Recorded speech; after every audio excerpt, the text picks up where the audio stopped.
Chapter 16. Dragon Slayer's Tomb? As Zeke thought about entering, another message appeared. Opening the Dragon Slayer's tomb were click. The gears that looked like decorations on the door turned and the lock opened with a sound. It's open. Zeke approached the door and gently pushed it once more. Rumble.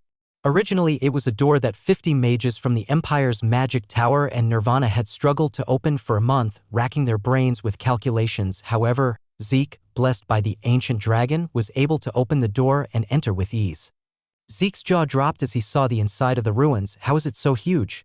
Giant statues of knights lined both sides, and a massive stone wall stretched out before him. Zeke gulped at the sight of the thick stone wall blocking his way. He couldn't believe that such a massive structure, so grand it seemed impossible for humans to have built, existed beneath the Academy library. Zeke quickly glanced around. This is bigger than 10 central training grounds combined. Amazed by the majestic scale of the Dragon Slayer's tomb, he turned on the mini-app. There must be a place to store the artifacts somewhere around here. The mini-app showed a path leading further inside, but he couldn't find the entrance. Eventually, Zeke activated Dragon Eyes again and scanned the stone wall, but still couldn't find any trace of an entrance. Then, Zeke suddenly looked up at the top of the stone wall. Wait a minute. Zeke turned on the mini-app and examined the terrain. Then he tried changing the mini-app settings. Instantly, the perspective of the mini-app, which was a flat plan, changed to display the geographical features three-dimensionally. Found it. With the 3D map, Zeke confirmed that the entrance was located on top of the stone wall. He looked at the smooth stone wall that seemed to be 100 meters high and pondered, how do I get up there? If he were Zeke from his past life, it would have been possible somehow, but currently he couldn't properly utilize the power of his Danteon, making it impossible. There must be some way to get up. In a desperate tone, he said, find a way to get up there. Surprisingly, a message appeared before Zeke's eyes, accessing the control device as requested by the administrator. Huh? It actually works. Another message appeared, automatic transportation device is unavailable, activating manual transportation device. At the same time, the stone wall began to vibrate. What's happening? Stepping stones started to protrude one by one from the smooth stone wall. The protruding stepping stones formed a staircase leading all the way to the top of the wall. Zeke was astonished by the stairs that were created in an instant. What is this? Magic. He ascended the stairs that stretched along the stone wall. Phew. When he reached the top of the wall, there was another large door similar to the one before. As Zeke approached, a message popped up again. Do you wish to open the Dragon Slayer's tomb repository? Seeing the word repository, Zeke grinned. Of course I'll open it. Click. The door opened, just like before. Zeke opened the door and entered the repository. Inside, there were dozens of shelves stacked with boxes of various sizes. Zeke examined the boxes on the shelves. Wow.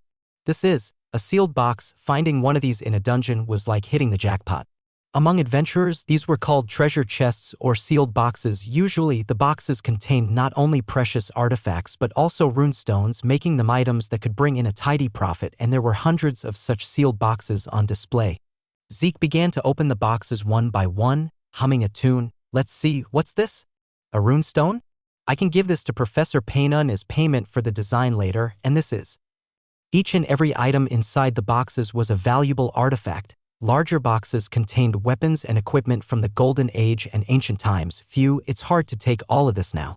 Zeke first sorted out the items that seemed immediately useful. These were mainly hard-to-find practical items like rust-proof daggers, cold-weather gear, and weight-reducing backpacks. He put the runes, which were small and valuable, into his inventory box by box and neatly packed the general items into his backpack. Zeke looked around the repository and grinned. I'll have to smuggle these out little by little while I'm at the academy. He figured that if he sold the items on the black market through the routes he knew, he could probably make at least 100,000 gold by the time he graduated from the academy. After organizing his luggage to some extent, Zeke hummed a tune and started opening the sealed boxes again. Then, Zeke opened a box in a corner and shouted with joy, yes. Found it. He had found the high-compression magic stone. The original purpose of his visit, the blue magic stone, contained in a sturdy cylindrical glass bottle, emitted a dazzling light. Zeke opened all the boxes around it, and he found about 4 more high-compression magic stones. 4 of these precious things. Let's take them all for now. Zeke tried to put all the magic stones he had obtained into his inventory, but he didn't have enough space. He thought about what to remove, but concluded that he couldn't part with anything. He decided to use 10 of his remaining karma points to expand his inventory slots. Inventory slots have been expanded to a total of 65. The original 25 slots were increased by 4 slots per point, adding 40 more slots. Zeke put the high compression magic stones into his inventory and added the items he couldn't take earlier. It fills up quickly. Unlike lightweight backpacks or subspace boxes, the inventory was not affected by weight or volume itself. Moreover, Zeke had experimented and found that it could preserve food in its original state, making it incredibly useful for exploring dungeons or wilderness areas. I should expand the inventory as much as possible as I accumulate karma points. Having secured the high compression magic stones, Zeke slung his backpack over his shoulder and was about to leave, but as he was about to exit, Zeke felt something strange emanating from the wall at the end of the repository. What's this? A chilling and tingling sensation on the back of his neck. Unconsciously, Zeke followed the sensation towards the wall, a blank wall. He slowly reached out his hand towards it. Do you wish to move to the Dragon Slayer's resting place? Dragon Slayer's resting place? Zeke chose to move. Wong. Suddenly, the wall vibrated. Zeke was startled to see a shimmer appear on the wall, a portal.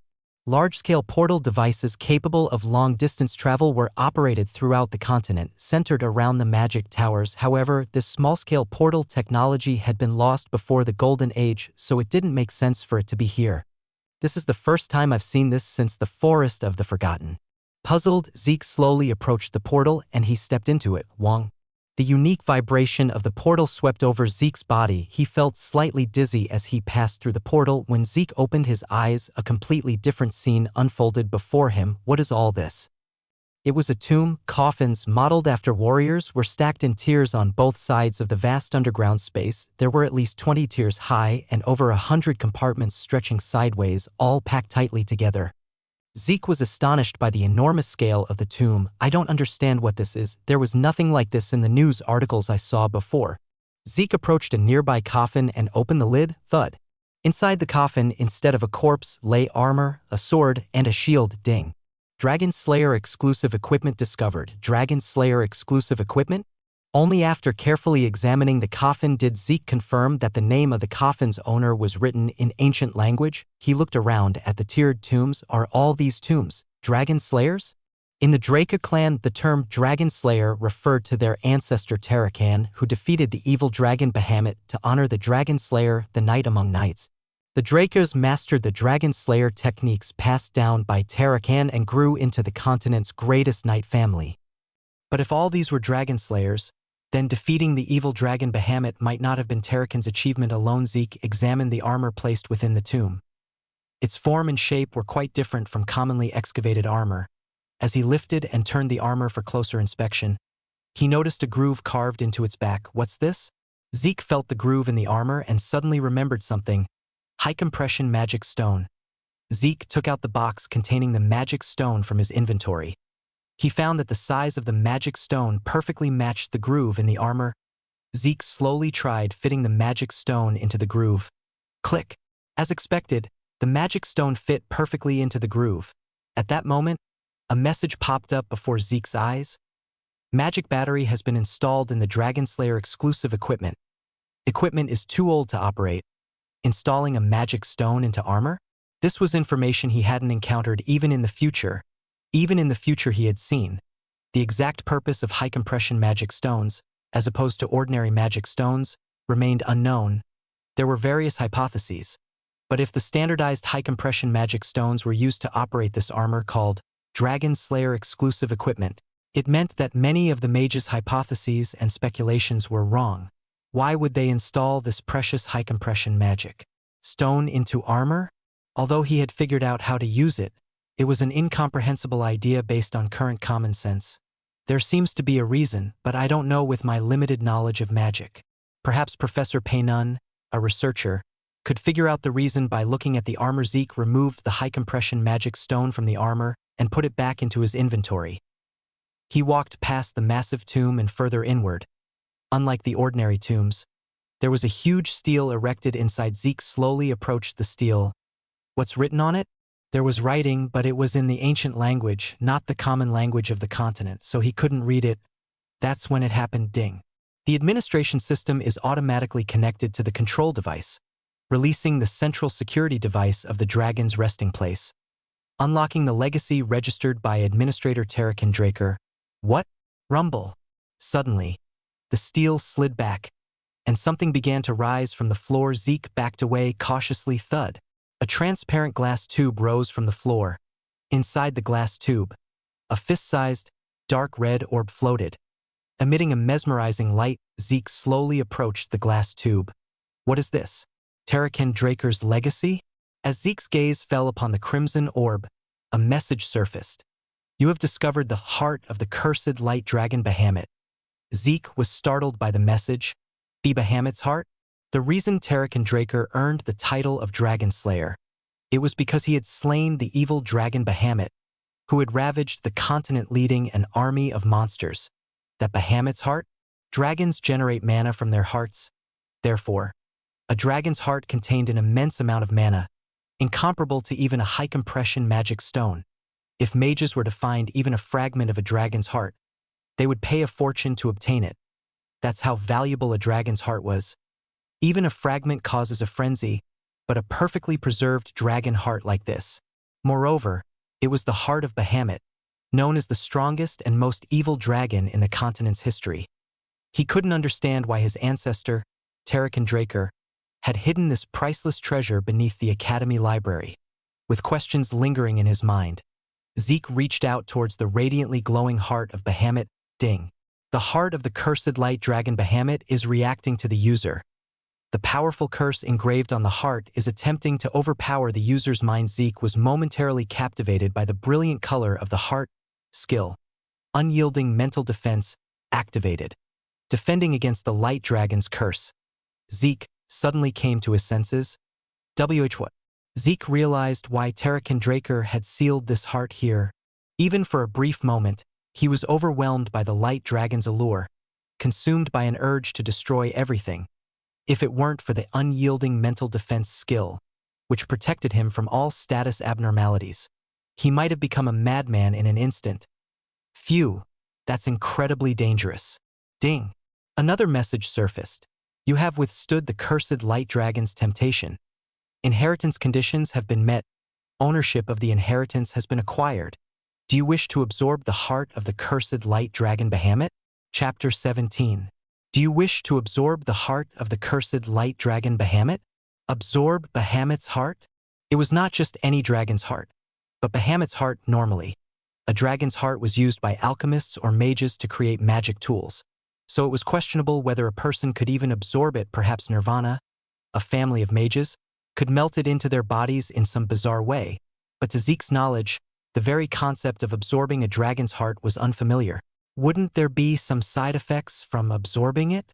Perhaps because he had been through so much in his past life, Zeke was always suspicious first. Just then, a message appeared on the system again. Do you wish to absorb the heart of the cursed light dragon Bahamut? Zeke pondered as he looked at the message that reappeared. It was a legacy and arrangement left by his ancestor, Terrakin Draker, since he had blocked the curse that tried to contaminate his mind with his mental defenses and inherited the legacy with his spirit. There shouldn't be any particular risk. Zeke looked at the system message and nodded. Absorb. Wong. As Zeke made his decision, the glass tube containing Bahamut's heart vibrated. At the same time, an even brighter light poured out from the radiant heart. The light emanating from Bahamut's heart gathered into one and pierced Zeke's solar plexus. Ugh! Zeke felt the highly concentrated mana flowing into his body. He almost lost consciousness for a moment due to the unexpected surge of power. And no. He unconsciously used the soul body technique he learned from his master to spread the inflowing highly concentrated mana throughout his body. Starting from his ether hall, the mana circulated throughout his body and returned to his ether hall. Ugh! Zeke gritted his teeth and focused on controlling the highly concentrated mana. Before he knew it, his body was floating in the air. Streams of light continued to flow from Bahamut's heart. Wong. Now, the entire glass tube was shaking, and soon cracks began to appear on its surface. Crackle. As the amount of mana flowing into Zeke's body increased, the glass tube was on the verge of shattering. Even as this happened, the highly concentrated mana circulated through Zeke's body several times, accumulating layer by layer within his ether hall. and by accepting the mana, which was pure energy itself, throughout his body, the impure energy and waste products within Zeke were cleansed. Every time Zeke exhaled, black smoke containing negative energy poured out from his nose and mouth. At the same time, Zeke's body began to change. Crack. His muscles and bones spontaneously transformed, finding their optimal balance. His muscle fibers became tougher, and his bones became denser and harder. Crack. Crack. Ugh! Zeke gritted his teeth so hard his jaw felt like it would break from the pain, as if every bone in his body was being shattered. But he didn't scream, focusing solely on controlling the mana with the soul body technique. He remembered his master's warning from his past life. Never make a sound when creating an ether hall wung. The light reached its peak. Zeke, floating in the air with his arms spread wide, absorbed all the mana pouring out from Bahamut's heart with a vengeance. Rumble. The glass tube vibrated tremendously. At the same time that the light was completely absorbed into Zeke, the glass tube shattered as if exploding. Shatter. The recoil sent Zeke's body flying from the air, crashing to the floor. Ugh! After rolling several times on the floor, Zeke finally regained his balance and gasped for breath. Damn it! I thought I was going to die from the pain. Even Zeke, who had experienced all sorts of battles in his past life, found it hard to endure the pain. He looked down at the area around his solar plexus where he had absorbed the light. The clothes near the area where the light had pierced through were burned and gone. However, a strange pattern was engraved on Zeke's solar plexus. It was a pattern he had never seen before, like a picture or a rune. Is it like a tattoo? Why did this appear? At that moment, messages appeared before Zeke's eyes. You have absorbed the heart of the cursed light dragon Bahamut. 95 of the mana's power, which is beyond the user's capacity, has been compressed and sealed. The absorbed mana's power has transformed the user's body. The user's constitution has been changed to divine body.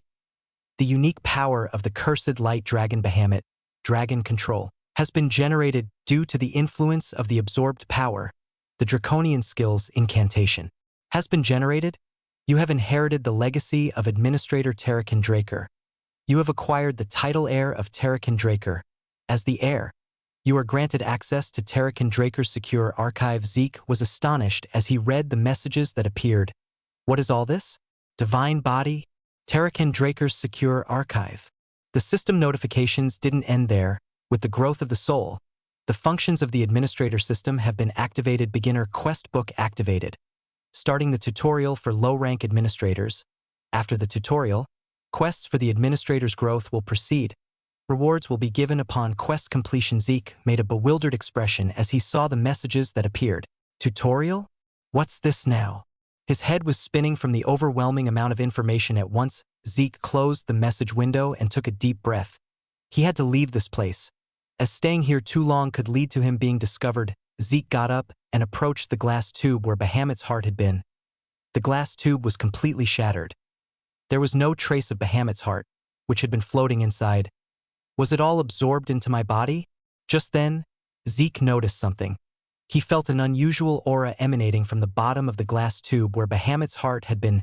Zeke unconsciously focused mana on his hand. The aura enveloped his hand as naturally as breathing. Sever. A sharp intent settled in his hand. At that moment, Zeke noticed something strange. I'm not dizzy?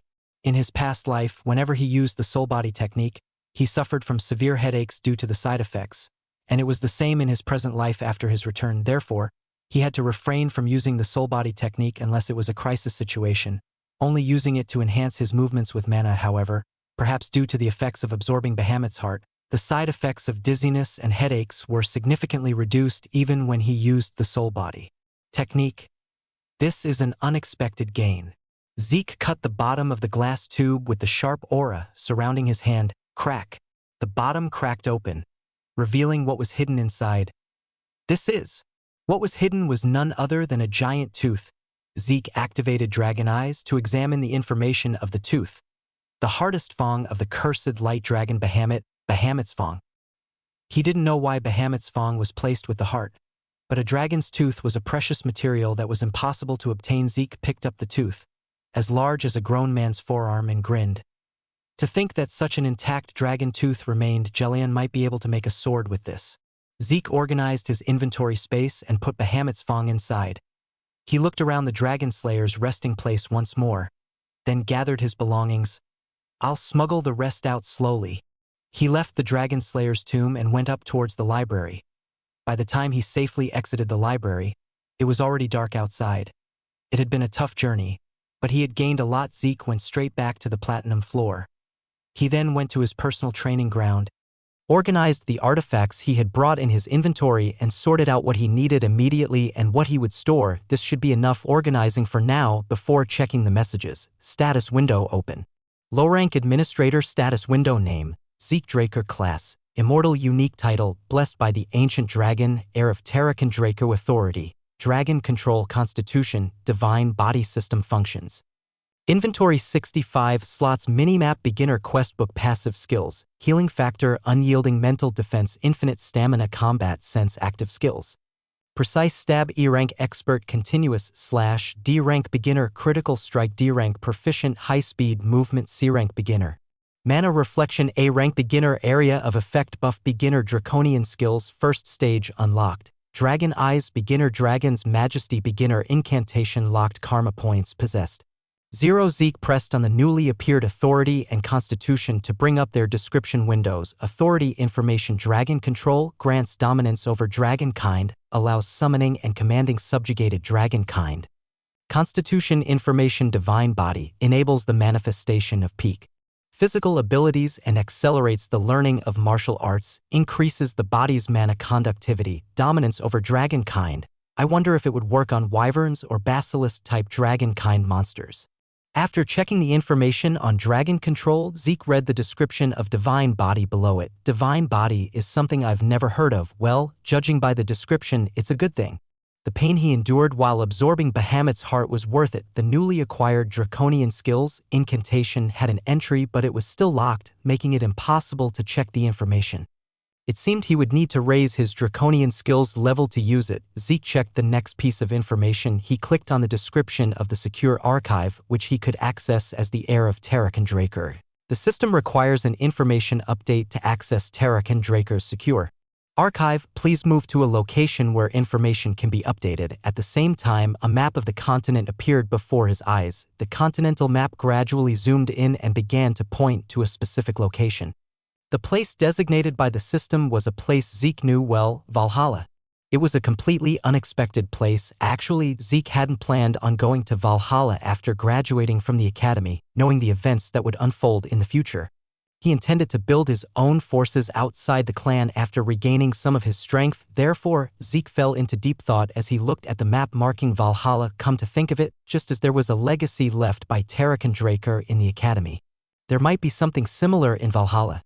If there was a legacy like Bahamut's heart in Valhalla, it would be enough to change his plans. After memorizing the location marked on the map, Zeke checked the next message. It was about the newly activated beginner questbook. What is this tutorial? As Zeke spoke, the tutorial started, starting the tutorial for low-rank administrators. At the same time, Zeke's vision went black and the surrounding space suddenly began to change. What?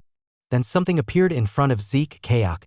Surprisingly, 3 orcs were running towards Zeke. Zeke was taken aback by the sudden appearance of the monsters, but he quickly regained his composure and gripped his claymore. A message appeared before his eyes. Tutorial mission: eliminate the appearing monsters within the time limit using 2 or more active skills. Time limit: 60 minutes. What? Zeke was bewildered by the message that appeared. Kayak. Even amidst the chaos, the 3 orcs charged madly, roaring their battle cries, wielding sharp glaives and spiked clubs. They were indeed a threat, but Zeke, having regained his composure, effortlessly deflected the orcs' attack with his claymore. Clang. The orcs' attack felt much lighter than expected. Are they weaker than normal orcs? Zeke, sword in hand, moved into the orc's blind spot. His body felt lighter and his vision wider than usual. It was as if the orcs were swinging their weapons in slow motion. Zeke parried the sluggishly approaching glaive and swiftly decapitated the orc with his sword. Then, using the high-speed movement skill, he slid towards the other orcs. With his increased speed, Zeke used the continuous slash skill to slice through the orcs' necks along with their clubs. Thud. In an instant, all 3 orcs fell. Zeke looked at his sword. It was so clean and swift that there wasn't a single drop of blood on the blade. At this rate, I'm almost at the level of a purple knight. Did I grow this rapidly from absorbing Bahamut's heart? The dark background that had enveloped the surroundings suddenly disappeared, revealing the original training ground scenery. The corpses of the orcs Zeke had defeated were also gone. Was that an illusion just now? It felt completely real. As Zeke marveled, messages appeared before his eyes. Tutorial mission completed. Critical points have been added to the reward. Time reduction points have been added to the reward. Reward, 50 karma points awarded. The shop category has been unlocked for completing the first tutorial. Chapter 18. Shop category?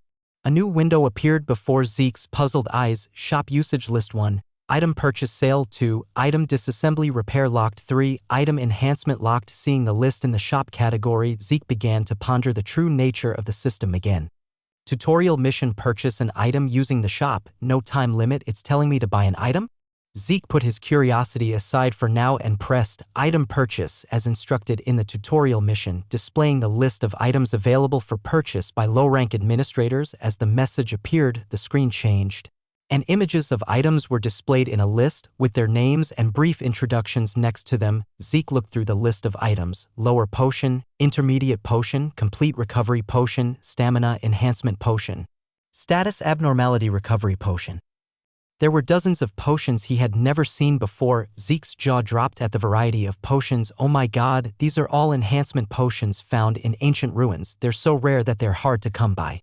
Recovery potions had become mass-produced and widely available 100 years ago when the alchemist Jabir ibn Hayyan made his patent for refining troll blood free to the public. However, enhancement potions, unlike recovery potions, required rare ingredients and relied heavily on the secret techniques of individual alchemists, making top-grade enhancement potions extremely expensive. Nevertheless, modern enhancement potions were less effective than those from ancient times. Zeke smiled broadly as he looked at the ancient enhancement potions that were difficult to buy even with money. Deep Breath of the Flame Giant? I remember an auction where the Breath of the Flame Giant was sold for almost 100 gold. Zeke clicked on the Deep Breath of the Flame Giant potion. Potion information: a potion that induces the hottest breath of the Flame Giant, which breathes inextinguishable flames. 20 points. Zeke checked the price listed next to the information. 20 points for one potion. Since points could be used to acquire other skills or unlock system functions, he needed to choose carefully. The shop items available to low-rank administrators were limited to ordinary potions, enhancement potions, low-grade scrolls containing simple magic, and low-grade runestones. Although they were labeled as low-grade in the shop window, all of them were items that could only be found in ancient ruins, making each one precious. Zeke, as a test, purchased the Wings of the Sky, which could be bought with a small number of points. It came with a description that it increased agility. The purchased item has been moved to your inventory. 5 points have been deducted. Tutorial mission completed.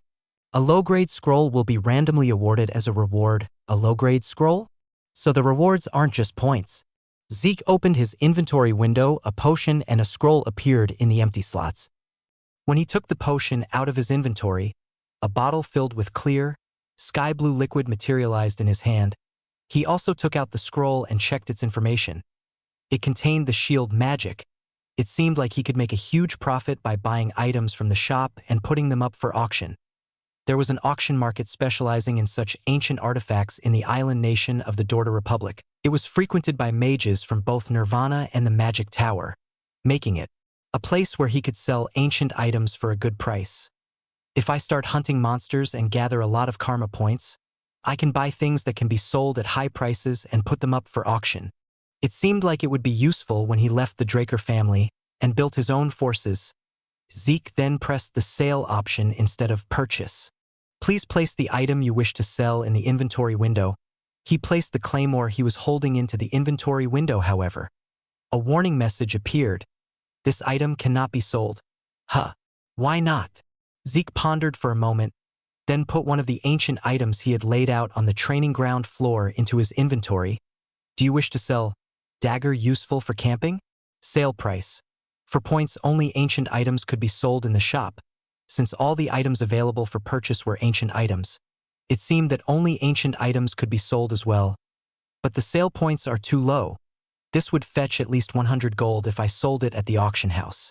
Selling was not cost-effective. Thinking that he would never use the sale option, Zeke examined the rest. Disassemble was a function that extracted raw materials from ancient items by paying a certain number of points, and repair, as the name suggested, was a function that restored damaged items.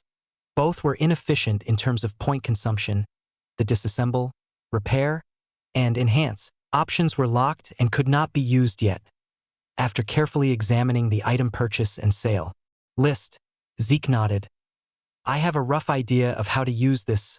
I guess the list of items I can buy will expand as I rank up from a low-rank administrator. Zeke decided that he needed to acquire karma points through monster hunting as quickly as possible. After organizing his newly acquired items, he moved the artifacts to a secure storage, thinking that he should deposit them in the vault of the northern bank run by the dwarves when he had the chance. Zeke ended his day. The next day, he went straight to Professor Paynun, and he took out the high-compression magic stone he had brought and placed it before him. Paynun was surprised to see Zeke actually bringing a high-compression magic stone. How did you get this? It's difficult to tell you the details. When will the drive mechanism be completed? I need it as soon as possible. At that, Paynun looked at Zeke and said, I've already completed the drive mechanism calculations. This time, it was Zeke who was surprised. What? Already? With a high-compression magic stone, the design isn't that difficult. Zeke realized that Paynun's skills were extraordinary. This could be quite useful. He felt that Paynun was a talent wasted on being stuck as an academy lecturer. Anyway, at the news that the drive mechanism was complete, Zeke jumped up from his seat. Professor, let's go. Huh? Where are you talking about? Where else but to make the forge? With the high-compression magic stone and the drive mechanism ready, the creation of the magic forge proceeded smoothly.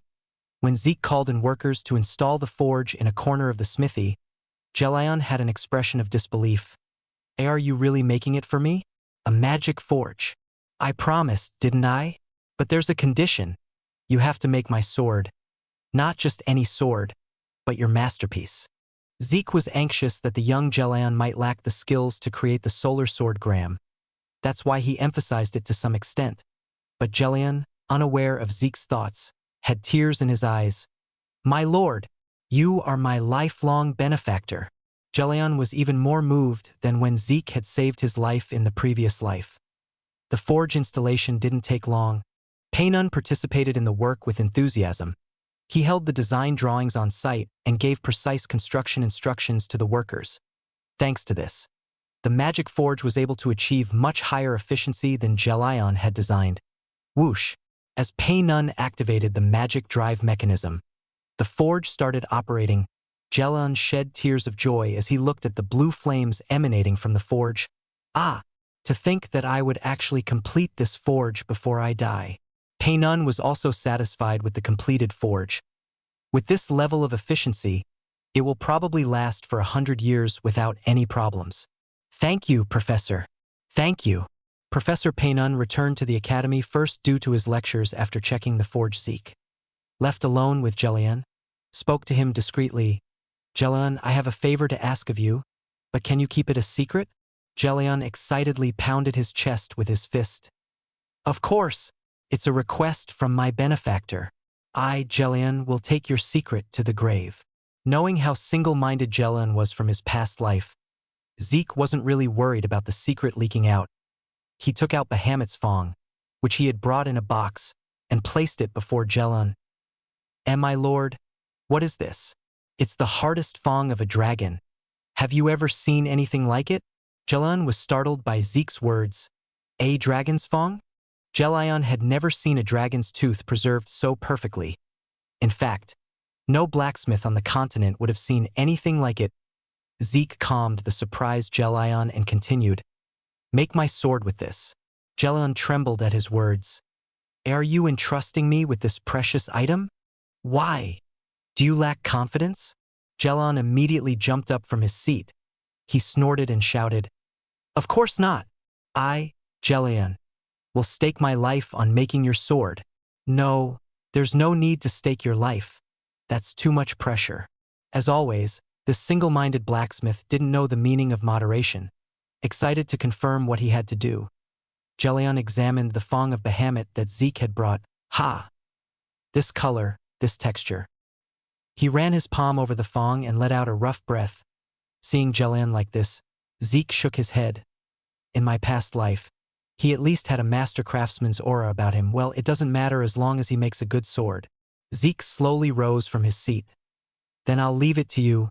Make me a sword that fits me perfectly. At that moment, Jelion stood up and approached Zeke. My lord, may I ask you one favor? Seeing Jelion speak in a suddenly serious voice, Zeke nodded. What is it? May I look into your eyes for a moment? Zeke's eyebrows twitched at his words. It was because he remembered Jelion's words from his previous life. Jelion, do you really read people's souls and make swords according to them?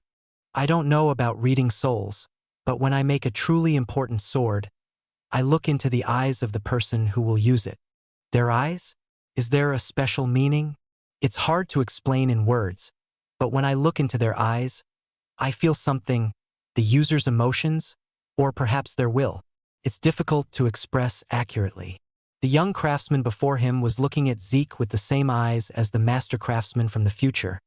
Or perhaps even more passionately, Zeke nodded. If you wish, you may do so. Jelion carefully looked into Zeke's eyes.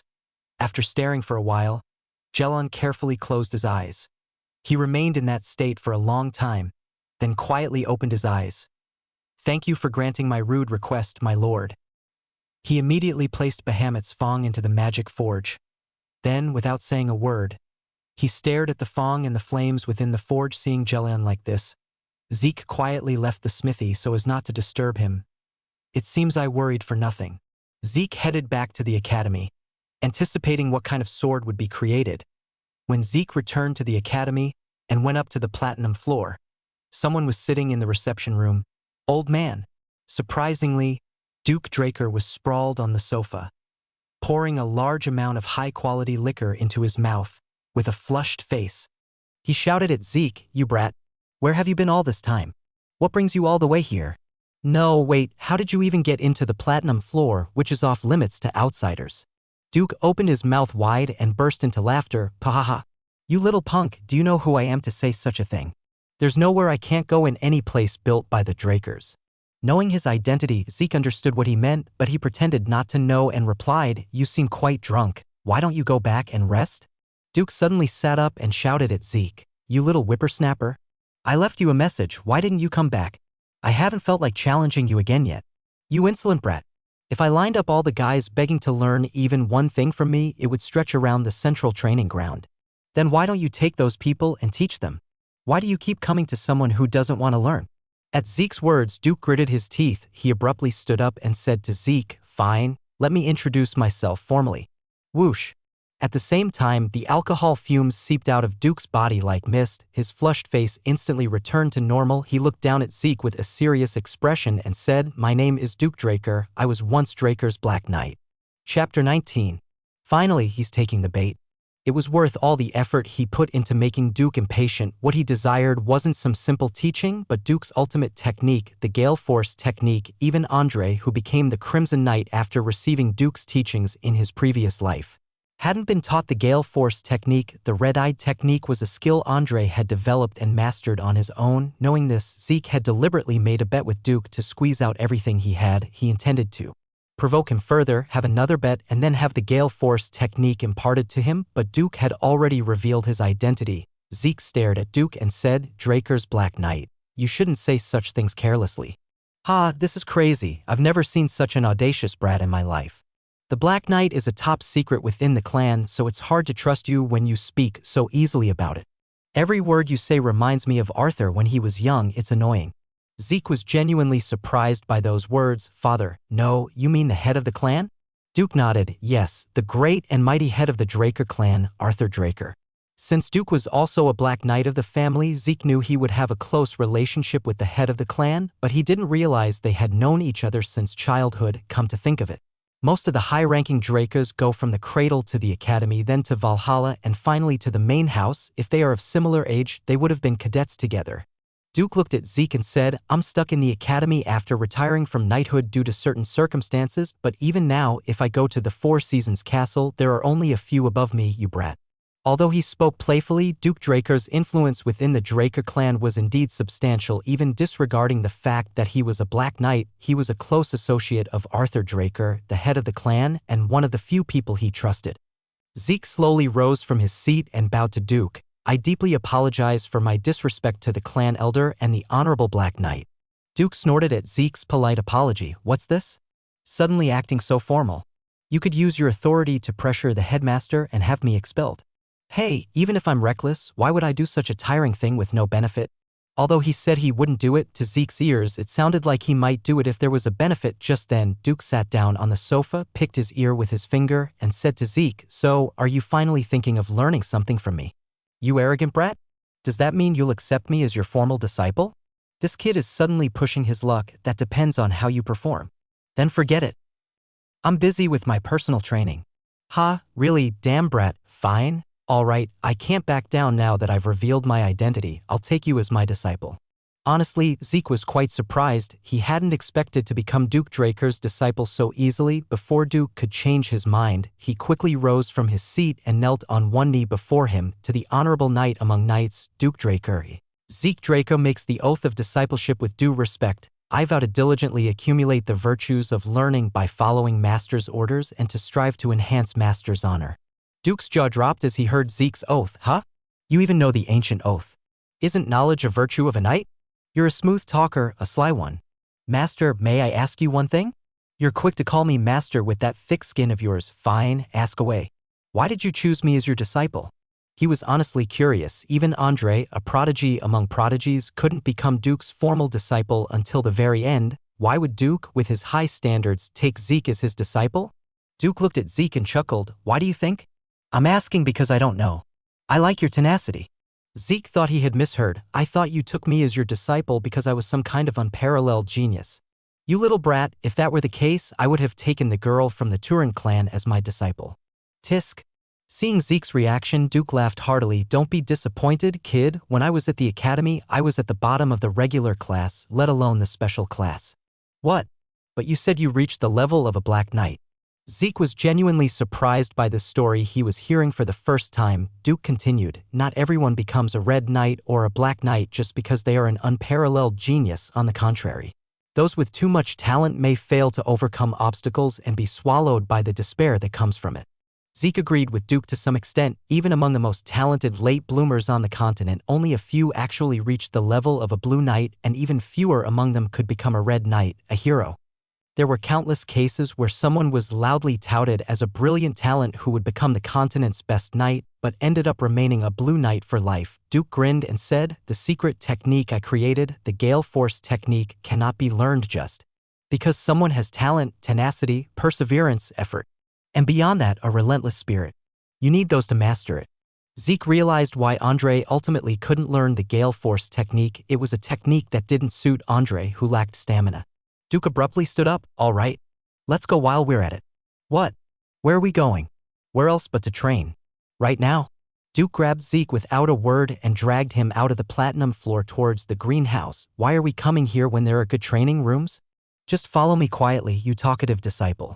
He led Zeke down the stairs at the side of the greenhouse. They came to a basement door secured with a magic lock, and beyond it lay an unexpected space, a training ground. In the basement of the greenhouse was a vast training ground and practice area. Although the personal training room on the platinum floor was good, it was nothing compared to this place. "Arthur had this prepared so I wouldn't get rusty. Well, I haven't used it much," he said to Zeke. "First, run." "Ha! Don't you understand what run means?" Hearing Duke's abrupt command, Zeke started running around the training ground. Duke shouted, "Faster." Zeke increased his speed and ran around the training ground while Duke watched him closely as he circled, and when Zeke had run about 50 laps around the training ground, he shouted, "Stop." Zeke stopped running and approached Duke. "Can I stop running now?" Duke narrowed his eyes and said to Zeke, "I felt something strange about you since before." His figure disappeared in an instant and reappeared behind Zeke. Zeke narrowly dodged Duke's attempt to grab his wrist. Duke stared blankly at his hand grasping at the air. "Why you dodged? What was that all of a sudden, master?" Duke's dignity as a master was crumbling. "Ahem, anyway, fine, Zeke. What are you hiding from me?" Zeke flinched at Duke's words, but he denied it for now. "Hiding? I'm not hiding anything. It was strange from the first time I saw you. You were moving fine even after being injured by that leech Andre, and during the test, you kept getting up even when you shouldn't have been able to move." Zeke feigned ignorance and said, "I'm just tough. Do you think I'm a fool? That's not something you can do just by being tough."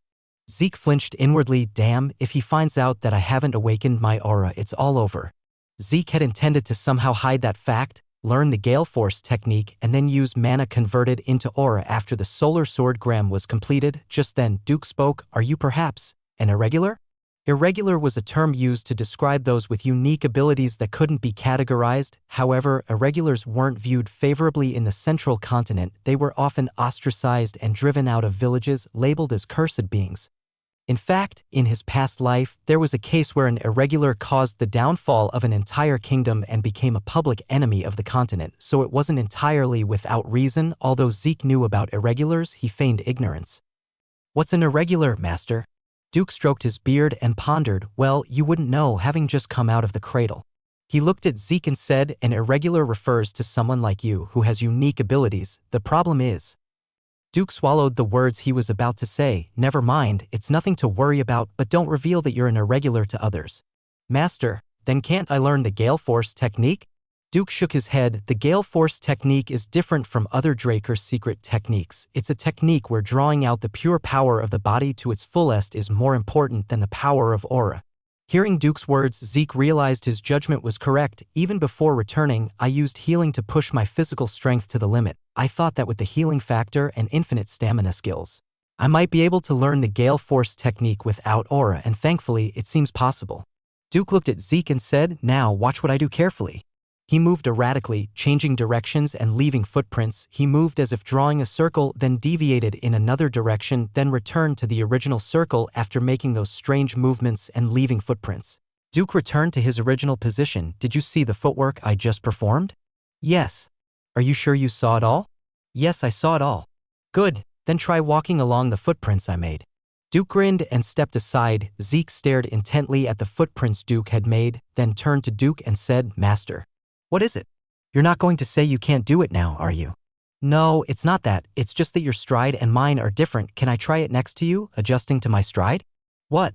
Before Duke could say anything, Zeke started performing the footwork right next to him. He performed the same movements, drawing a circle, then changing direction to the side and returning to the circle, first in the 4 cardinal directions, then in the 8 compass directions, then in the 64 directions, returning to the starting point. It was a perfect display of the Gale Force technique's essence. After performing the footwork and returning to his original position, Zeke frowned slightly. I made a mistake here. I should have gone right instead of left.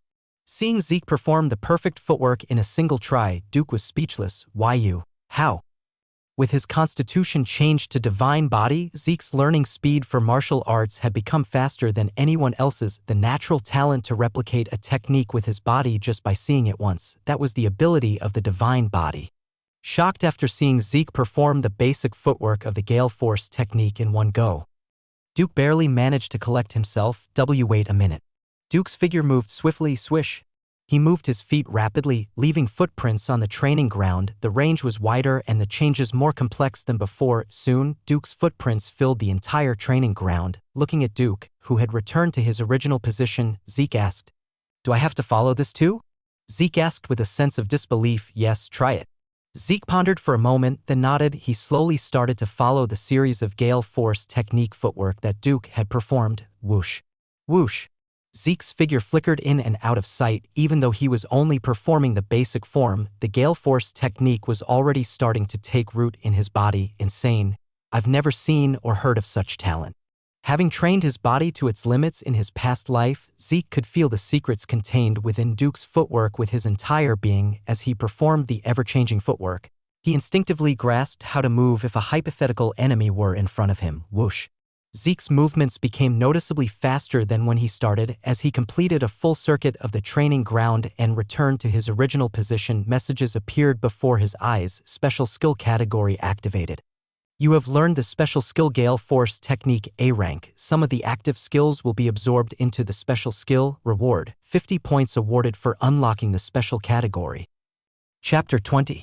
Upon obtaining the Gale Force technique, a special skill category appeared. Special skill? Does this mean a secret technique? As Duke approached, Zeke closed the message window. I can't believe it even after seeing it. Duke was genuinely surprised. It had already been over 10 years since he retired from the Black Knights and secluded himself in the academy. He stayed to find a successor, but now it was just a nominal reason. In reality, he had half given up. The Gale Force technique he created was a technique with too many constraints to pass down to future generations. It was a secret technique he obtained by training his body to the limit to overcome the wall, as Duke himself had ordinary talent in aura. However, the talented individuals who came to the academy focused on training their aura power rather than their physical strength. He had tested a few talented individuals, but they couldn't keep up and quickly dropped out naturally. He had almost given up on finding a successor, but he happened to discover Zeke and saw the possibility of passing down the Gale Force technique to him: incredible recovery and stamina and an unyielding will. He perfectly matched the talent Duke was looking for. And he's an extraordinary genius? Ha, I must be in luck in my old age. Seeing Duke staring intently at him, Zeke opened his mouth. What is it, master? He was a good student, but his personality was a bit problematic. Still, Duke was satisfied that he could pass down the Gale Force technique. He grinned. Hee, my beloved disciple, let's do well together from now on. Zeke got goosebumps from the sudden expression of affection, and from that day on, hellish training truly began. Overjoyed at finding a true successor, Duke generously poured out all his knowledge. If it had been any other talented individual instead of Zeke, they would have given up and run away after just one day of training at that intensity. From now on, the use of aura is prohibited during the training period. It was actually a good thing for Zeke, who hadn't awakened his aura in the first place, since raising pure physical strength was the foundation of the Gale Force technique. Zeke followed Duke's training with his healing factor and infinite stamina. Actually, Zeke had briefly worked as a swordsmanship instructor in the north before his return. Based on that experience, Duke's teaching method was completely haphazard. At this rate, it's complete overwork. I can only endure it because it's me. It's the perfect training method to ruin someone else's body. Because Duke became a Black Knight through his own efforts, he had a strong tendency to push hard with the mindset that anything was possible if you put your mind to it. Zeke modified Duke's nonsensical, willpower-based training method on his own and filled in the gaps. Thus, Zeke received personal training from Duke all day long in the greenhouse training ground, except for the common classes for the special class. And when he had received about a month of concentrated training from Duke, rumors began to spread in the academy. The rumors were that Zeke was receiving personal training from a high-ranking knight of his clan. Zeke, who had no intention of making friends at the academy, didn't even know that such rumors were circulating. Moreover, he was too busy just digesting Duke's insanely tough training to have time to pay attention to such rumors. Zeke, whose appetite had increased significantly since he started training in the Gale Force technique, was once again at the cadet cafeteria, piling up 3 times the amount of food on his tray and wolfing it down. Just then, someone approached and sat across from Zeke. Zeke, who didn't care who came, focused only on eating. Zeke Draker. Only when the person who approached called his name did Zeke raise his head and look ahead. Andre, a young man with delicate features more befitting a mage than a knight, Andre Draker spoke in a low voice. Could you spare me a moment? Since being exempted from the basic Dragon Slayer class, there had been no particular reason to see Andre. Zeke could sense the anxiety hidden beneath Andre's stiff expression. He must have learned that I became Duke's disciple. Zeke picked up his tray and rose from his seat. Let's have some tea. Zeke and Andre went up to the Platinum Floor Lounge. As they settled into the Sky Lounge with a view of the entire academy, the staff soon prepared and brought tea. Zeke, who enjoyed tea in his previous life as well, savored the aroma of the finest tea, which was not easily accessible outside. Unlike the relaxed Zeke, Andre didn't even touch his tea. How did you persuade him? Zeke asked as he took a sip of tea. What are you talking about? Andre's eyebrows twitched. Are you going to play dumb?